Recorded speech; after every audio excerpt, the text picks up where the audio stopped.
They simply are lone voices right now.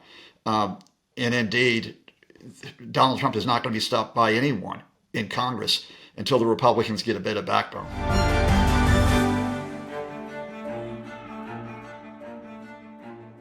Professor Scott Lucas from the Clinton Institute at University College Dublin, thank you so much for joining the Trump Report again.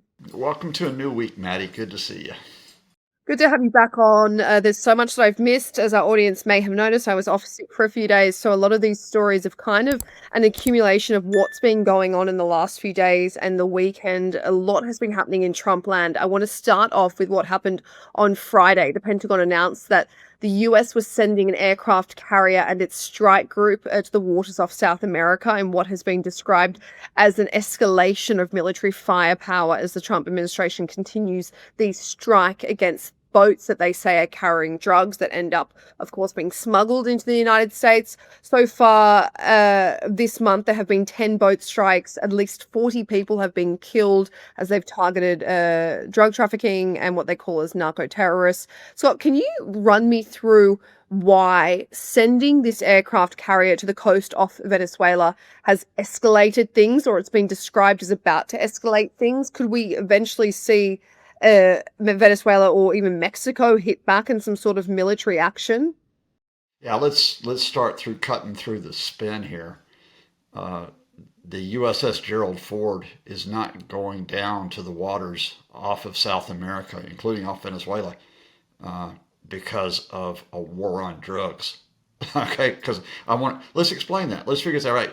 There are already 8 American warships in those waters. So the USS Gerald Ford will be the ninth, right? There are a total of 6,500 U.S. Marines and sailors already on the ships that are down there. There are 3,500 troops that are nearby. Now, you're using 9 warships, including an aircraft carrier, and 10,000 military personnel against small fishing boats. Help me out. That seems just like a little bit of overkill. And let's give context going into this. Even going into this, the 43 people who have been killed have not been identified to establish that these are major drug traffickers threatening the United States. We have not had any evidence produced against the people who were killed. There were 2 people who survived a strike on these boats. Now, you would think, because they were picked up by the American military, you would think that they would be tried in an American court for drug smuggling. They weren't. They were sent back to their home countries. Why was that? So, I'll add another fact here before getting to your question about what the escalation is and why it's happening. Venezuela is not a major producer of fentanyl, which is the opioid that is supposedly behind all of this. Uh, Most of the precursors for fentanyl come from China. So, and heaven help me, I don't want to start a U.S.-China war, but if you are really serious about this, look over there, folks. Most of the production facilities for fentanyl are in Mexico, closer to home. Don't really want to start a U.S.-Mexico war either, but so the Venezuela is a transit point for fentanyl. I mean, there is some fentanyl that crosses Venezuela and it goes into those small fishing boats. But those boats tend to go not to the United States, they tend to go to the Caribbean islands, where that fentanyl then is part of the problem there. So this is a pretext. You might as well just say it, as well as a violation of international law, as well as murder, et cetera, et cetera. Why are they there? I mean, it's whether you are trying to overthrow the Maduro regime in Venezuela. Now, it may not be that they're going to try to overthrow the Maduro regime because tomorrow you're going to see the warplanes off the Gerald Ford suddenly bombing Venezuela. It may be that you're trying to scare or push Maduro's military into overthrowing the government, the regime, if you prefer. In other words, it's a psychological operation, again, albeit a bit of overkill, to say we should have a coup inside Venezuela to finally get rid of Maduro, who of course is the successor of Hugo Chavez, a government or a regime which has been a foe of the United States for decades. I can remember when the Bush administration, the little Bush administration, was trying to overthrow Venezuela. And not saying you should talk to John Bolton about this, but you should talk to John Bolton about this. Anyway, so why would you be trying to overthrow Maduro, right? Well, he's not a nice guy. It's not a nice regime. It's quite repressive. It denies quite a bit of, in terms of rights. You might remember that the Nobel Peace Prize winner, Maria Machado, was banned from running for office by the regime, that she's in hiding because of threats against her by the regime. So we're not saying that Maduro is a nice guy and he's being picked on. But the rationale here is that the Secretary of State, Marco Rubio, who is Cuban, who has very much been hostile to the Cuban government regime for decades, Rubio would very much like to see the overthrow of Maduro. He associates it as being this wider threat of Latin American left-wing movements that take place. He may also, haven't helped me from suggesting this, want to run for president in 2028. So he's the guy that liberates Venezuela. So he's been pushing inside the administration for this. And when it was put to Trump, you need to step up, the pressure on the Maduro government. And this is from officials who've leaked this to the media. Trump said, well, I want the oil. Trump always wants the oil. I mean, that was Trump's rationale with Iraq. He didn't care about Saddam Hussein. Why didn't we go in there and get the oil and bring it back in trucks or in suitcases or however you carry oil these days? And so Rubio went to Trump and spun him. Heaven help that we would think Donald Trump could be spun, but he said to Trump, no, it's not the oil you want to do it. It's the drugs. It's the drugs that are the threat here. And Trump went on board with this. And then, of course, you've got to add Pop Gun Pete, Pete Hegseth, who is nominally in charge of all these warships. And Pop Gun, he wants to look like a tough guy. Oh, sorry, not the minister. He's not the defense secretary. He's the war secretary. The war secretary over the Department of War in an administration with a president who has always said, I'm the guy who stops wars. So get your head around that one. Yep. So it's a bit of posture, but it's now posture that has a serious import to it, which is if you want to go in and go have a crack at Venezuela, if you think the military will all of a sudden come on your side, good luck on you. Because the Maduro regime, again, not a very nice regime, but it has not cracked so far. It's forced 10% of its people out. I mean, I think 3 million Venezuelans have been refugees in recent years. And of course, ironically, while saying that the Maduro regime is so bad and maybe we should overthrow it, at the same time, the United States is trying to get rid of some of those Venezuelans who have migrated into the United States saying they're bad people. What? They're fleeing Maduro. They come into the United States, get rid of them. It's just part of the wonder of the Trump administration in a longer framework. I don't want to say Bay of Pigs, but I just said it. 1961, JFK, very different from Donald Trump, but they want to get rid of Castro. What do? They put pressure on Castro. They mobilize American military forces. They then put exiles in there, thinking the exiles can stimulate an uprising against Castro. Well, that didn't go too well.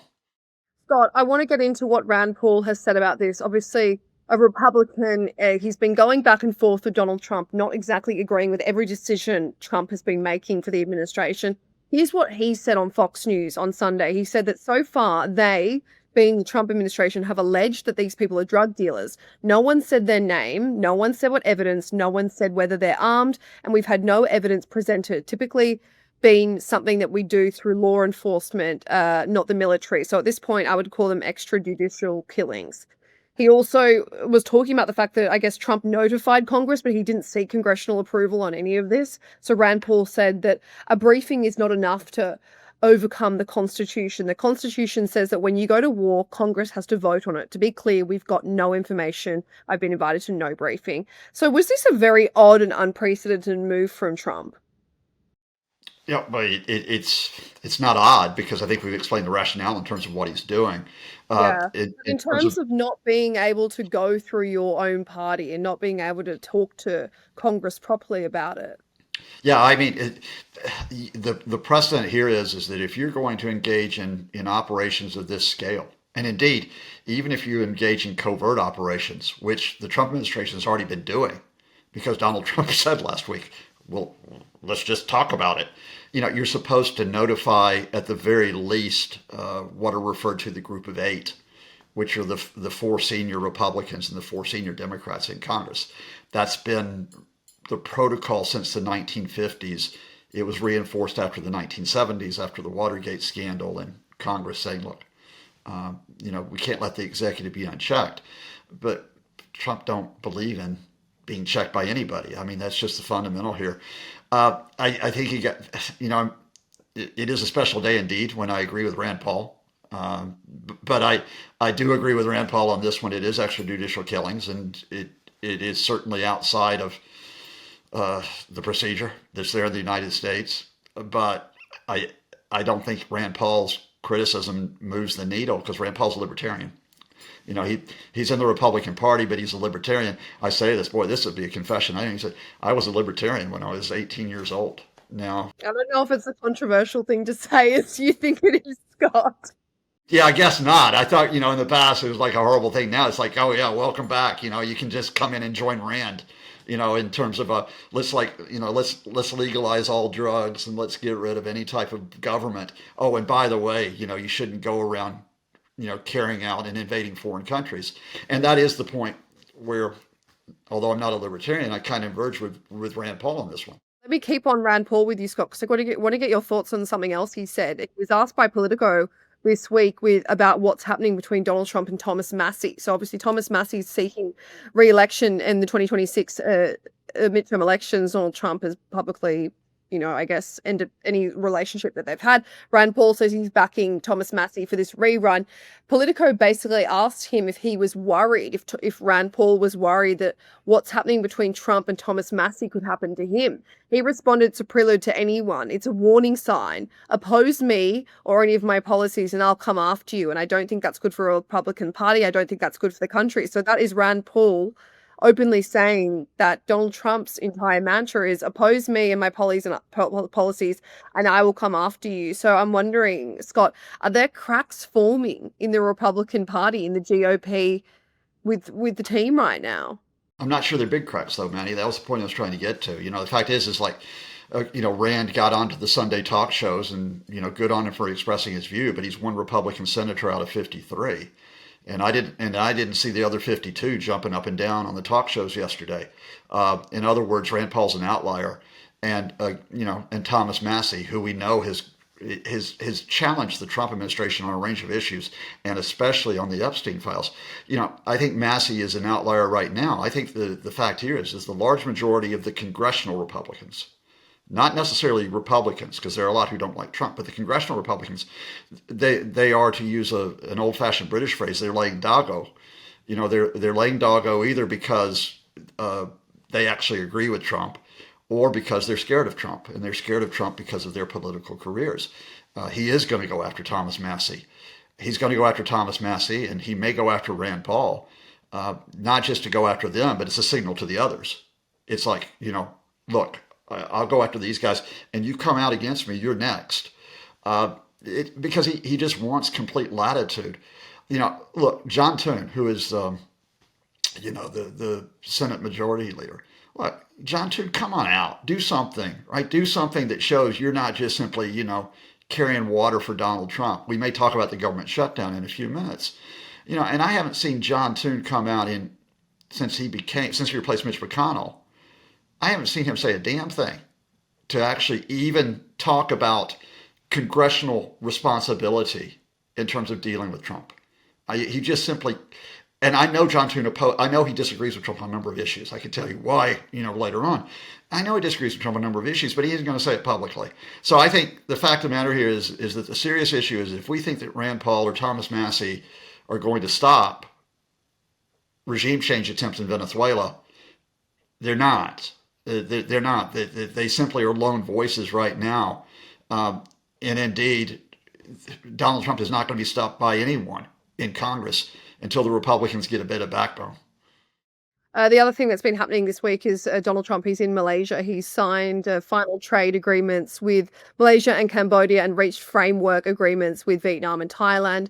He will then head to South Korea for APEC later this week, where he's actually scheduled to meet with Xi Jinping on the sidelines of the summit. After we've been waiting for this, Scott, where they were meant to meet, they were always scheduled to meet, but then of course they had their little spat in the last few weeks. Scott Bessent said that the US and China had reached a very successful framework ahead of Thursday, which will include agricultural purchases, TikTok, trade, rare earths, and more. So it does seem as if Trump and Xi have paused their public trade spats. But Scott, will this last? And will we see a signed trade agreement this week, do you think? Yeah, before we get to China, let's talk about that appearance in Malaysia. And they go, because first of all, Cambodia and Thailand had a border scrap a few months ago, and it could have gotten serious. I don't want to diminish it, but there were diplomats from a number of countries, but they included American diplomats who said, "Look, boys, not going to help anybody if you scrap." And and they backed off. And then what they do a few months later is it's like, oh, okay, we're going to sign a piece of paper that says we agree not to scrap. And it's like that. And like here comes Trump going, I've solved everything. I'm the anti-war president. Forget about Venezuela. I've solved everything. And it's like the guy, at the end of pick your sport here. If you want to pick rugby, after the hooter sounds, after the final whistle sounds, if you are a fan of soccer ball, and here comes Donald Trump who scoops up the rugby ball or the soccer ball and goes, "Yay! I'm the most valuable player. I won the match all by myself." No, you didn't. You're a clank. You're coming in here to grab the glory, and and I just say that because, so much of this is like PR. Even the point that when I don't know if you saw the Magic dancing video, because we know that Donald likes to dance, and this time, thank God, they weren't playing YMCA in the background. They were playing whatever they play in Malaysia, and the Malaysian soldiers are giving it a bit of rhythm out there, and the Malaysian president, and here comes Trump in here like grandpa, deciding that he's going to get down with the kids on the disco floor. So that's the setup then for what happens with China, which comes out, overnight. And it's a truce. You get to the serious import of it's a truce. And why is it a truce? We've gone through several phases of ratcheting up the sanctions, tariff threats. Remember in the spring, it was 245% on China, and China was, I think, 135, like pick a number. And then they backed away and said, okay, we're going to go back. I think it's like 30% tariffs on China, 10% Chinese tariffs on the US, and we're going to talk it through. And again, I don't like Scott Bessent, the Treasury Secretary, personally. I don't like him because of a lot of the rubbish he was saying on TV yesterday, especially the line, the Chinese aren't buying soybeans, and I know that our soybean farmers are worried. I'm a soybean farmer. I feel the pain too. You're worth more than $500 million, you clank. And here's what really got me before I get to your key question, Maddie, on why this happened. Scott Bessent bought $25 million of land which can be used for soybean production. He rents it out for $1 million a year to soybean farmers. He doesn't farm soybeans. He's the guy who is going to go to those soybean farmers who can't sell their soybeans to China and say, you need to pay your rent now, right? So let's get that right. But anyway, Scott's been talking to the Chinese to say, let's step back from the latest threats, which is the Chinese saying, look, you come after us, we're going to put export controls on rare earth minerals. You don't want that happening. And then Trump saying, 100% tariff, 100%, right? And so everybody's got to back it off here. The Chinese need to back it off because they don't want a trade war. They want clear run for what they want to do economically. They also just don't want it. This is a political problem. And because Trump is supposed to meet Xi later this week, right? So if you read the Chinese press on this, they're all about like, okay, the Americans have seen sense. The Americans have seen sense. We hope they will continue to see sense. We look forward to further developments. So it's like everybody's taking a step back, and the Chinese are going to try to keep the Trump folks bottled up and not come at them with the tariffs. Well, what's the motive here on the Trump side? This was starting to bite. I talked to you about the soybean farmers a bit flippantly when it came to Scott the soybean farmer. This is serious for the rest of them. China takes 50% of the American soybean production that is exported. They stopped taking any soybeans earlier this year. Now you've come up off of harvest season and you're sitting there in warehouses that are full of soybeans. You've got to pay the cost of storage of them and you've got no revenue. What do you think happens to farmers when that happens? You might remember a couple of weeks ago, the Trump people were going around saying, oh, we'll give them billions of dollars. We'll give them billions of dollars. No problem here. Guess what? You can't give them billions of dollars because you shut the government down. So the Trump people need to get some space here because this is where tariffs are starting to bite. They also, it's not going to just be soybeans. I mean, they're going to face spikes in inflation. They're going to face problems with components for industries, such as the automobile industry that come in from China. So they bought themselves some time. And it means Trump gets his PR photo with Xi. So it's a truce. I don't want to downplay it because I think it's good that everybody backed away. But given how unpredictable Trump is, you can't, we could walk in tomorrow, next week, 3 weeks from now, and we'll be back at a point of tension because he's taken the hump over something, or because the Chinese have chosen to exercise leverage again over those rare earth minerals, and all of a sudden you got a tit for tat war going on. Scott, you mentioned the government shutdown and how this plays into everything. We're day 27 in the government shutdown. Donald Trump is off overseas for work, as we mentioned, for the next 5 days. Congress still seems to be divided. We've got thousands of federal employees that will miss their first full paycheck this week. Some government-funded projects, such as SNAP or Head Start, essential air services, are set to run out around the November 1st mark. So how bad do you think this is going to get if it continues, which it seems like the government shutdown will be continuing for a while? And do we actually see any end in sight? Now, let me just add one that's going to be serious. The